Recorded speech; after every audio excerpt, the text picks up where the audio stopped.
Hi friends, எல்லோருக்கும் வணக்கம். எல்லோரும் எப்படி இருக்கீங்க? நல்லா இருக்கீங்களா? இன்றைக்கி அந்த கதையோட அடுத்த பகுதி தான் பார்க்க போகிறோம். அதுக்கு முன்னாடி நீங்கள் செய்ய வேண்டிய விஷயம் என்ன அப்படின்னு கேட்டிங்கன்னா, மறக்காமல் நம்ம இந்த சேனலை சப்ஸ்கிரைப் பண்ணிக்கோங்க.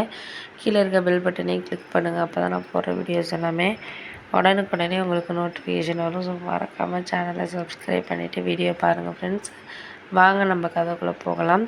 நான் முதல்ல அம்மாக்கிட்ட இது மாதிரி சொன்னதுக்கப்புறம் அம்மா சொன்ன விஷயமும் கரெக்டு தான். ஏன்னா நம்ம வீட்டில் ஒரு தங்கச்சி இருக்கிறப்போ அதை இது பண்ணுறதுக்கான இதுங்கிறது இருக்கணும்ல. அதுக்காக என்ன பண்ண போகிறது, இந்த ஒரு சில விஷயங்களை நம்ம முடிஞ்ச வரைக்கும் நம்மளால் என்ன பண்ண முடியுதோ அதை தான் நம்ம யோசித்து பண்ணணும். அவங்க சொல்கிறாங்கங்கிறதுக்காக அம்மா சொல்கிறதும் கரெக்டு தான். ஒரு விதத்தில் எல்லாத்தையும் நம்ம கேட்டுக்கிட்டு இருந்தோம்னா அதுக்காக நாளைக்கு நம்ம ஒரு வாழ்க்கைக்குள்ளே போனதுக்கப்புறம் எல்லா விஷயத்தையும் நம்ம கேட்டுக்கிட்டு இருக்க முடியாது அப்படின்னு சொல்லிட்டு இருந்தேன். அதுக்கப்புறம் தான் அப்படி இருக்கிறப்பயே நான் கல்யாணம் பண்ணிக்க போகிற பொண்ணு என்னோடய லவர் ஃபோன் பண்ணிச்சு. இது மாதிரி என்ன இன்னும் புடவை எடுக்க போகாமல் என்ன இது பண்ணிக்கிட்டு இருக்காங்க, உங்கள் வீட்டில் கொஞ்சம் கூட அக்கறை இல்லை அப்படி இப்படின்னு பேசிகிட்டு இருந்துச்சு. நான் ஒரே வார்த்தை தான் கேட்டேன். அதாவது நீ கொஞ்சம் யோசிச்சு பார்க்கணும். இப்போ உங்கள் வீட்டில் நான் இருக்கிறேன், எனக்கு வீடு இருக்குது, எல்லாம் இருக்குது. இருந்தாலும் எனக்கு கல்யாணம் பண்ணி கொடுக்குறப்ப என் தங்கச்சி வீட்டில் இருக்குது, அதுக்கு இன்னும் கல்யாணம் பண்ணி கொடுக்கல. நம்ம அவசரப்படுறதுனால எங்கள் அப்பா சரி தங்கச்சிக்கு இன்னும் 1 வருஷம் 2 வருஷம் கழித்து பண்ணிக்கலாம், அவளும் வேலை பார்த்துக்கிட்டுருங்கிறதுனால இப்போ எல்லாத்துக்கும் சரின்னு சொல்லிட்டு இது பண்ணுறாங்க. நீ கொஞ்ச நாச்சும் அதை யோசிச்சு பார்க்குறியா? நீ நம்மளோட கல்யாணத்துக்கு அவங்க ஏற்றுக்கிட்டு கடன் வாங்கி தானே பண்ணுறாங்க. நான் என்ன பெருசாக சம்பாரித்து அவங்களுக்கு கொடுத்துட்டேன்?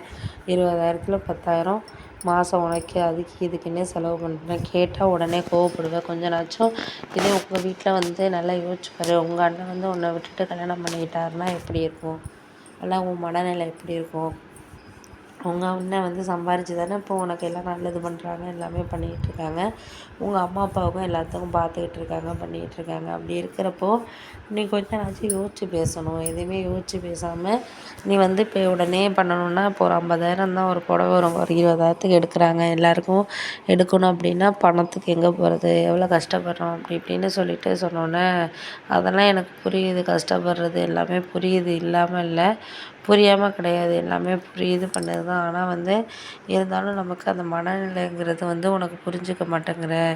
எந்த நேரத்தில் என்ன மாதிரி இது பண்ணணும் அப்படிங்கிறது ஏன் உனக்கு புரிய மாட்டேங்குது அப்படின்னோடனே, சரி விடு, நான் தான் எதுவுமே புரிஞ்சுக்காத ஆளாக இருக்கிறேன். என்ன நான் இந்த மாதிரியான இதில் என்னோடய சூழ்நிலை எனக்கு புரியுது தான், புரியாமலாம் கிடையாது அப்படின்னோடனே, இல்லை நான் என்ன சொன்னாலும் உனக்கு எதுவுமே புரிஞ்சுக்காத இடத்துல தான் நீ இருக்கிற. அதுக்காக நம்ம ஒன்றுமே பண்ண போகிறதில்ல. உனக்கு நான் முடிஞ்ச வரைக்கும் நான் சொல்கிற விஷயம் என்ன அப்படின்னா, நம்ம கல்யாணம் பண்ணணும். நான் என் தங்கச்சியை கல்யாணம் பண்ணி கொடுக்குற பொறுப்பும் எனக்கு தான் இருக்குது. முடிஞ்ச அளவுக்கு எங்கள் அப்பா செய்வார். இருந்தாலும் எனக்குன்னு சில இது இருக்குல்ல, என்னோடய கடமைன்னு இருக்குது. நான் முன்னாடி கல்யாணம் பண்ணிக்கிறேங்கிறதுனால உங்கள் வீட்டில் அவசரப்படுத்துறதுனால தான் நான் இப்போ அந்த கல்யாணத்துக்கே சம்மதிக்கிறேன் அப்படின்னோடனே, ஆமாம் ஆமாக்கா, அதனால தான் நீயே சம்மதிக்கிறேன், எனக்கு எல்லாம் தெரியும் அப்படின்னோடனே, அதெல்லாம் நான் சம்மதிக்கிறேன், பண்ணுறேன், செய்கிறேங்கிறப்போ அதுக்கேற்ற மாதிரி நீயும் கொஞ்சம் புரிஞ்சுக்கிட்டு இது பண்ணணும். புரியாமல் எந்த விஷயத்தையும் இது பண்ணக்கூடாது. அதுக்கு தான் நான் உங்ககிட்ட சொல்கிற விஷயங்கிறது. முடிஞ்ச அளவுக்கு நம்மளால் எந்த ஒரு இதையும் ஒரு இது படுத்தாமல் நம்மளால் இது பண்ண முடியாது. அதனால் முடிஞ்ச அளவுக்கு நான் சொல்கிறது உனக்கு சில விஷயங்களை குழப்பமா இருக்கலாம், சில விஷயங்கள் பிடிக்காம இருக்கலாம். அதுக்காகலாம் நம்ம எந்த ஒரு விஷயத்தையுமே எடுத்தோம் இது பண்ணோங்கிறது இது பண்ண முடியாது. முடிஞ்ச அளவுக்கு நான் சொல்கிறத நீ கேளு. அதனால உனக்கு புரியும்னு நினைக்கிறேன் அப்படின்னு சொல்லிவிட்டு நான் ஃபோனை வச்சுட்டேன். அதுக்கப்புறம் ஒரு நாள் ஃபுல்லாக என்கிட்ட பேசவே இல்லை. நானும் பேசுனா பேசாட்டினா பரவாயில்ல, இப்போயே நீ இந்த மாதிரி சூழ்நிலையை புரிஞ்சுக்காமல் இது பண்ணனா அப்புறம் போக போக எப்படி நீ ஒரு சூழ்நிலையை புரிஞ்சுக்குவ, பண்ணுவ, செய்வ அப்படிங்கிறது எனக்கு ஒரு மனநிலை சரி நீ எது பண்ணாலும் இது பண்ண போகிறது கிடையாது.